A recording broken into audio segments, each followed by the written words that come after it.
Perfect. Well, welcome everyone. Thank you so much for joining us for the 2022 edition of Not Just Another Pretty Face Artist Info Session. We have a quick presentation tonight that'll go through the timeline, some important dates, a few tips, suggestions, and then we're going to spend kind of the bulk of this time in either breakout rooms. We'll see how many people join us, how many rooms we'll need for tonight, to talk to all of you, get to know your practice a little, and how you could see yourself participating in this program. So let me share my screen quickly. Can you all see this? Yes. Great. Oh, Maggie, it looks like people are entering the waiting room. Are you able to admit them? Yep. Great. Welcome to everyone who is just joining. We are just getting started here. So yeah, I thought we could just start with some very quick introductions of our Not Just Another Pretty Face team. I'm Marina Volinovic. Oh, sounds like we're getting a little background noise from. Great. I'm Marina Volinovic, a manager of institutional giving or individual giving at Hyde Park Art Center, and we'll be working on Not Just Another Pretty Face this year. And I think I will pass it to Maggie if you'd like to introduce yourself. Sure. I'm Maggie Crowley. I just started on this project a couple weeks ago. I'm super excited about it. I'm an artist. I've also been kind of an arts administrator and facilitator in Chicago for almost the last 10 years. And I'm here to help and answer questions and also get to know you and your practices. And I'm super excited.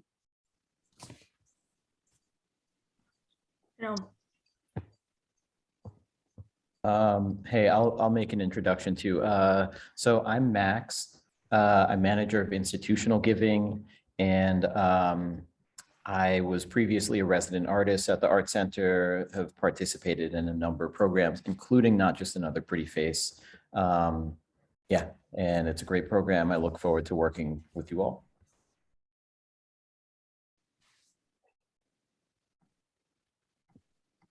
Aaron, you want to go next?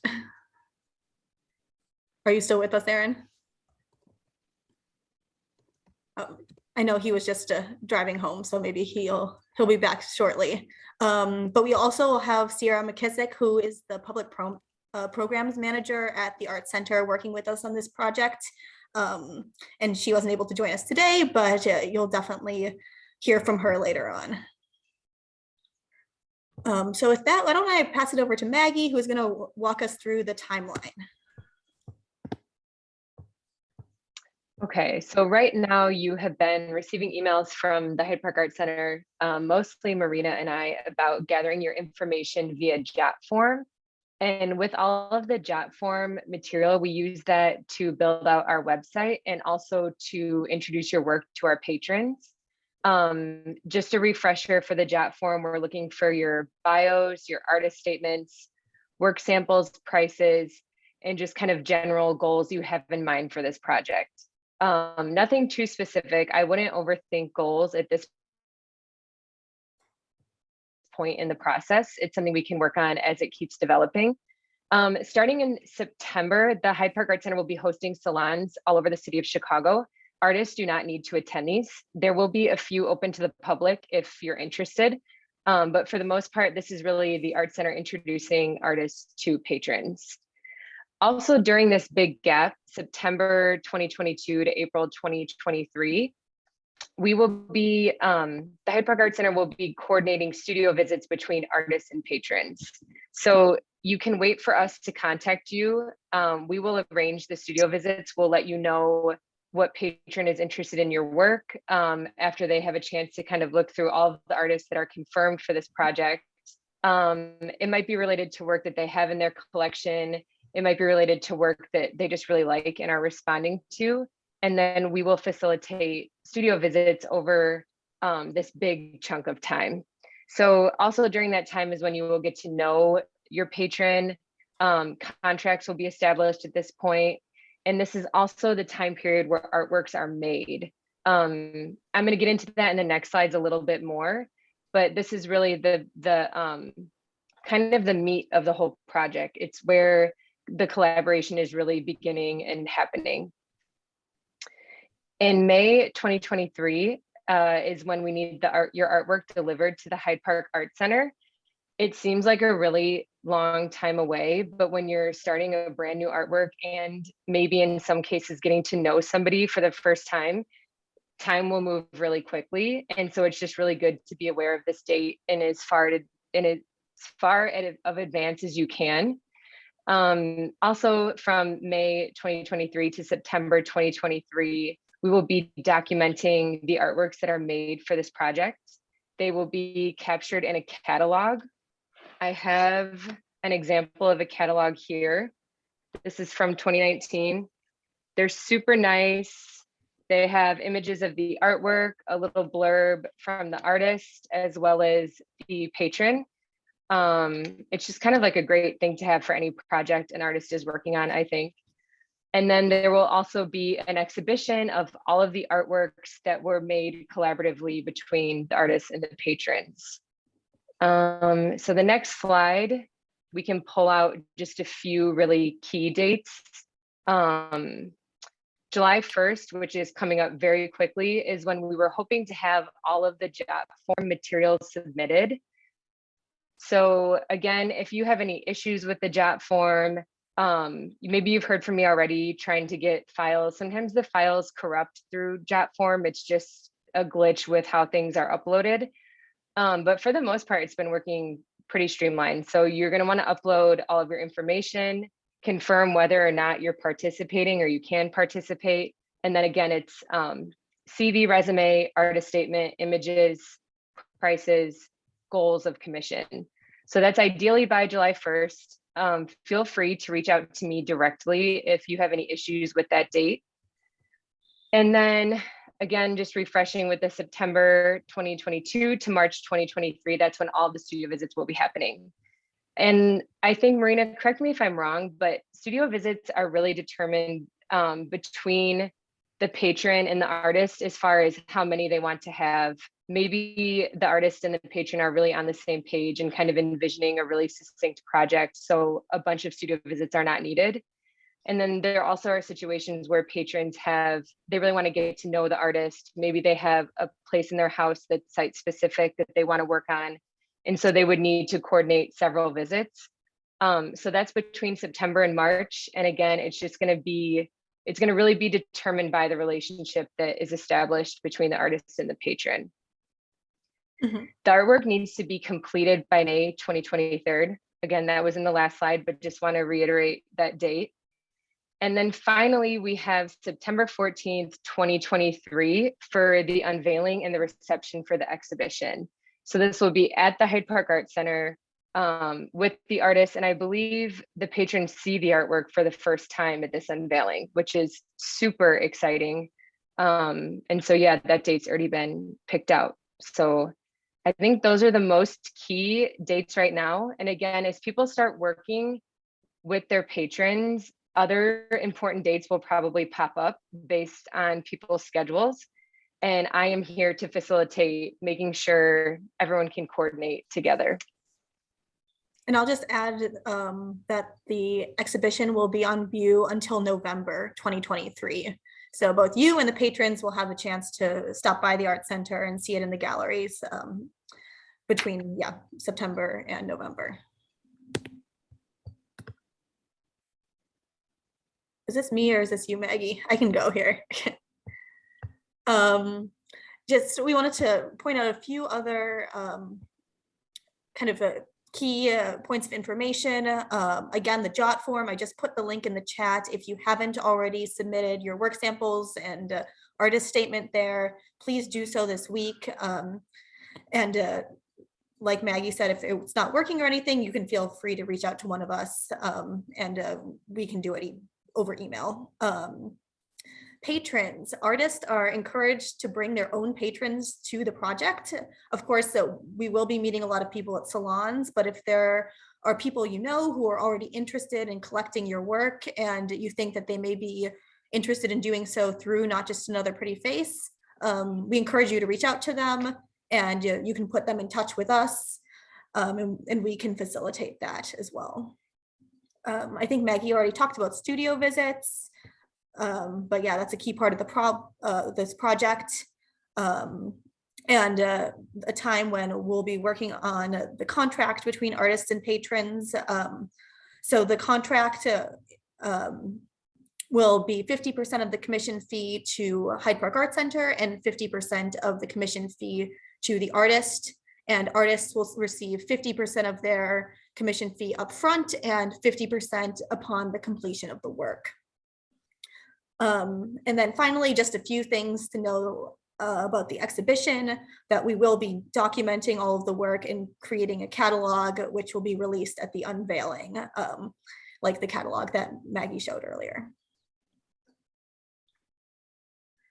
So now I think Maggie just wanted to talk through a few different examples from past iterations of the projects, just to give you all a sense of the kind of diversity of the work that comes out of Not Just Another Pretty Face.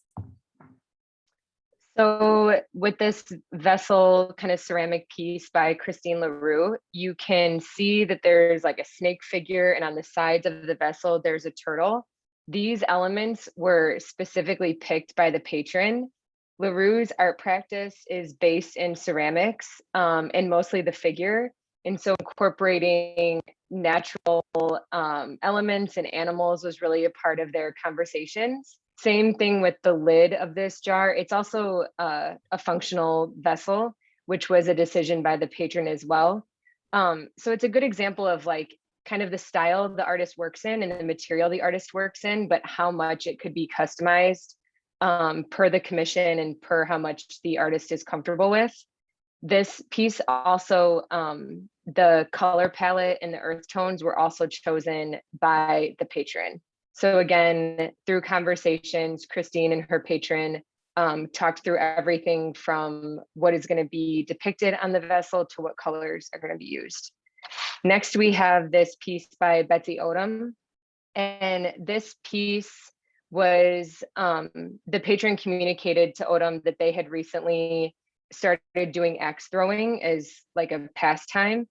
And so the artist was really responding to that, again, working in their style, how they usually kind of combine pre-existing objects and materials together, but then using an axe specifically because of this interest that the patron had. Another thing that the patron explained about this piece is it was taking something dangerous and making it sort of soft and joyful. So again, even different strands of kind of conceptual interests that the patrons have, those can all be part of the conversation. The next piece is an outdoor mural by Ruben Aguirre. And this piece I thought was great to show artists because it's obviously site specific. It's made outdoors. The framework of this piece was pretty formal. The artist and the patron got together and talked about color. They talked about space. They also talked about the accessibility of how to make something where the patrons live. I mean, this is part of their house. So again, this commission was less about symbolism and less about what's represented in the artwork and more about kind of starting this relationship with the artist. And then the last one I wanted to touch on really quickly is by Renee Robbins. And Maggie, actually, Renee is with us tonight. that would be great. If you'd like to talk about it, Renee, I'm sure you could say much more than we could. Sure, I'd be glad to talk about it. Can you hear me? Yes. Can you hear me? Yes. You can? Okay. So thanks for sharing my artwork. This commission was super fun. I was commissioned by a family of 4, so a husband and wife and also their 2 sons. And they had the idea they were going on a trip to Peru.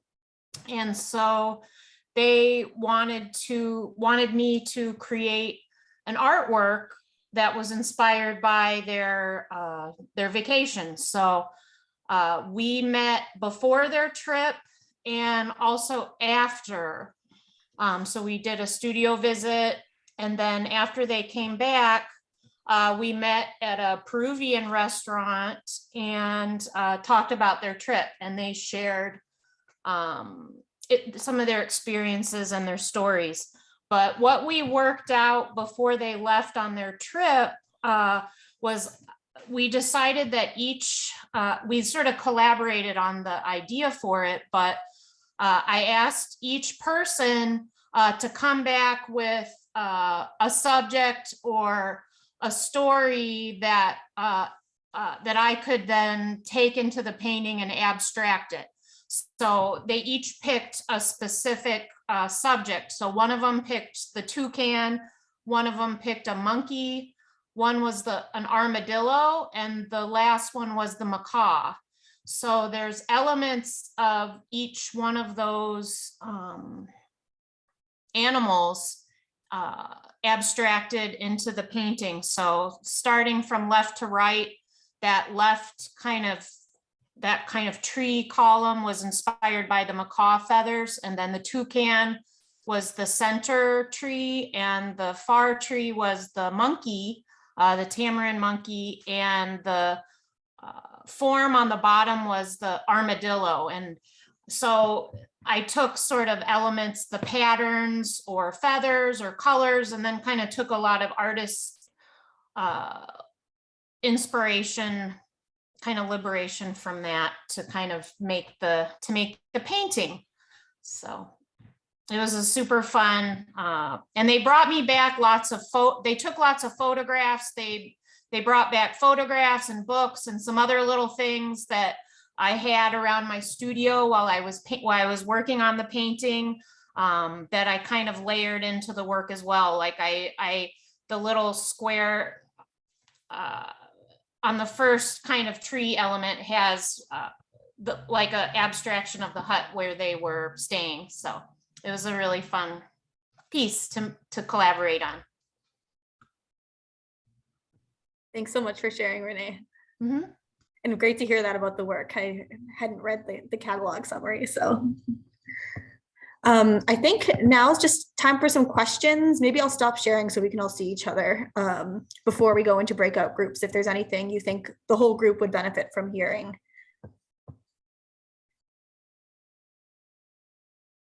And Jonathan, let me know if I answered your question in the chat.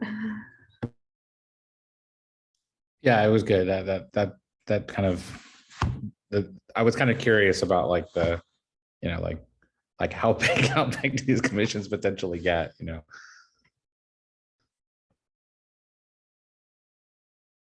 Yeah, I think the biggest one was a Tony Tassett piece that came in around 70,000, something like that.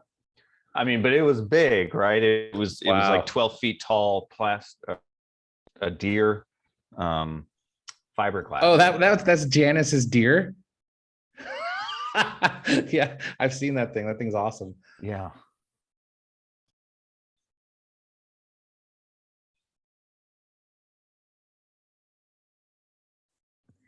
Oh, and Aaron, I think you were transitioning from car to house when we did our introductions. So if you want to. I'm sorry. Yeah, my name's Aaron Rodgers. I'm the director at Hyde Park Arts Center. So I'm very involved in this program, and I've done it 2 full iterations of it, along with sort of our COVID, our little insert COVID one. So I've done this several times. I can tell you it's a lot of fun. Obviously not every commission turns out absolutely perfectly. There's an element of risk and excitement with this, I think, for both sides. But, we staff, Maggie, Marina, Max, work really hard to kind of make it a great experience for both you, the artists, and the patrons. So, we want the artists you want the prices to reflect your prices elsewhere. We don't ask for discounts on anything. This isn't about that. It's about people kind of learning the value of art. And sometimes people don't know why a work of art costs so much. And of course, part of it is the demand of your work, but also they may not appreciate the time, labor, materials, and even expertise that have gone into making your work, right? You've been making your art for years and years. So it's an educational chance for them. And then, you know, beyond that, I mean, we're here to kind of usher you through, and it's a chance for everyone to kind of learn and hopefully have relationships that last.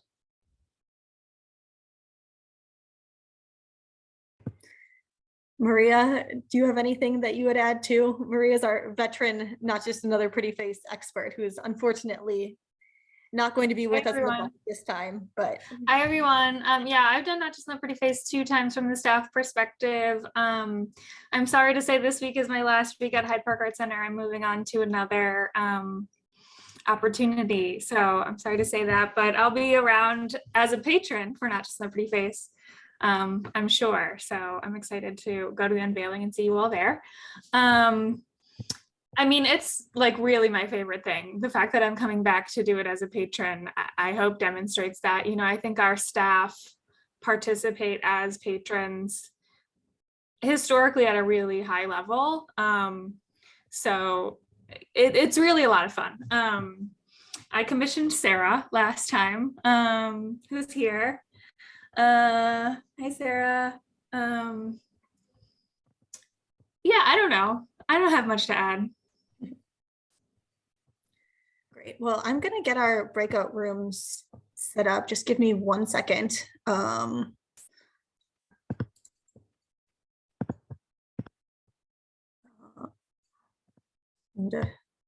if there's any other questions or anything in the meantime.